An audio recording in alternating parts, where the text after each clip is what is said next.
मौजूद है, आपका शुक्रिया। तो भारतीय जनता पार्टी के प्रदेश अध्यक्ष हमारे साथ मौजूद हैं, जुझारू तेज तर्रार प्रदेश अध्यक्ष, और सबसे बड़ी चुनौती इनके पास उत्तराखंड में सरकार को रिपीट करवाना। मदन कौशिक साहब, आपका स्वागत है हमारी इस पदयात्रा में। जी जी, बहुत बहुत धन्यवाद जी। मदन जी, क्या कहेंगे आप, इस बार जो मिशन रिपीट लेकर आप चल रहे हैं, कितनी बड़ी चुनौती है? देखिए, राजनीतिक दलों में कहीं भी छोटा कार्यक्रम हो, छोटा चुनाव हो, चुनौती हमेशा बनी रहती है जी, और चुनौती रहनी भी चाहिए।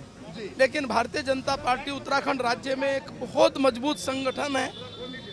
अगर मैं कहूं कि हमारे 11,000 से ज़्यादा बूथों पर हमारी बूथ समिति है, हमारे 252 मंडल हैं, हमारे 2265 शक्ति केंद्र हैं, हमारे संगठनात्मक रूप से जो जिला है, यानी कुल मिलाकर हमने अगर कहें इतना मजबूत संगठन भारतीय जनता पार्टी का है।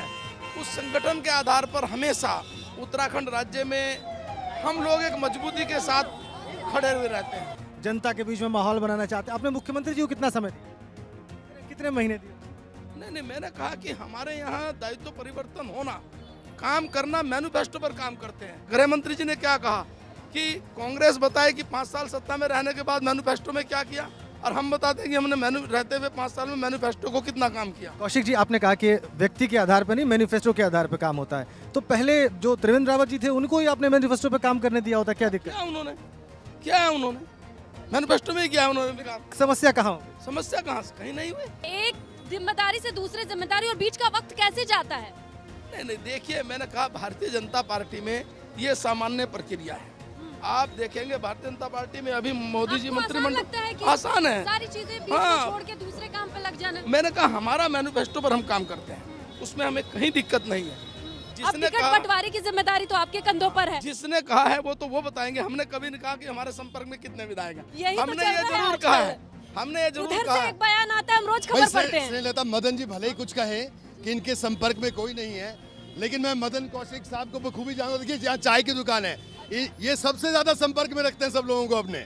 अध्यक्ष भारतीय जनता पार्टी ने अगर इनको इस पेचीदा दौर में बनाया है, मंत्री थे और अध्यक्ष बनाया, तो बड़ा सोच समझ कर बनाया। जो दिल्ली में लोग बैठे हैं, उनको पता था कि ऐसे ही व्यक्ति चाहिए जो सबसे संपर्क रखे।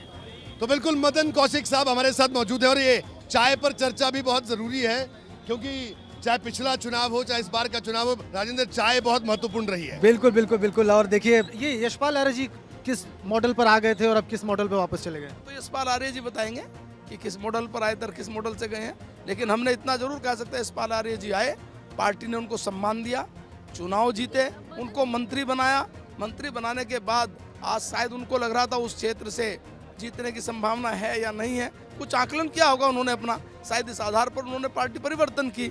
तो हमने उस पार्टी परिवर्तन में भी ऐसा नहीं कहा कि उन्होंने क्यों किया। कौशिक साहब, चाय लीजिए।